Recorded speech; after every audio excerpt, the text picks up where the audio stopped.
সন্দেশখালী বিধানসভার বিভিন্ন জায়গায় ভোট গ্রহণের জন্য ইভিএম মেশিন সহ একাধিক সরঞ্জাম নিয়ে ভোটকর্মীরা নদীপথে নৌকো করে পৌঁছচ্ছেন। শনিবার লোকসভা ভোটের শেষ দফায় বসিরহাট লোকসভা কেন্দ্রে ভোট হবে। তৃণমূল প্রার্থী হাজী নুরুল ইসলাম বনাম বিজেপি প্রার্থী রেখা পাত্রর হাড্ডাহাড্ডি লড়াই। তার আগে প্রস্তুতি সেরে রাখছে নির্বাচন কমিশন।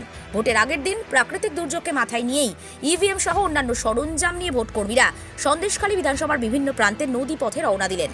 আগামীকাল ভোটের সব ভোট কেন্দ্রে নজর থাকবে আমাদের। দেখতে থাকুন নিউজ বাংলাদেশা। পার্টি নিয়ে এমপি সিন্ধুতে বুক করুন। আচ্ছা, পোলিং স্টেশন 37, 38, 42, 43, 44, 45, 46 আপনার এমপি জয়েন হবে। জনিয়াল এমবি ইউরেকা 37, 38 14 নম্বর সেক্টরের উদ্দেশ্যে বলছি, আপনি যত শীঘ্র বাড়ি চলে আসুন। আপনার পোলিং স্টেশন সব চলে এসছে। আপনার পোলিং স্টেশন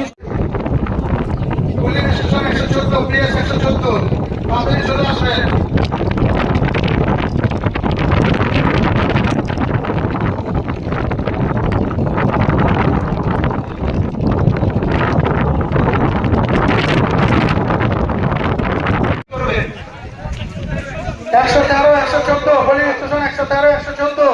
যত শীঘ্র পারবেন চলে আসবেন। সেক্টর অফিসারকে বলছি 113, 114 নম্বর পোলিং স্টেশনকে নিয়ে চলে আসবেন। তাহলে আপনাকেও লঞ্চটা ছেড়ে দেওয়া যাবে। তাড়াতাড়ি আসবেন।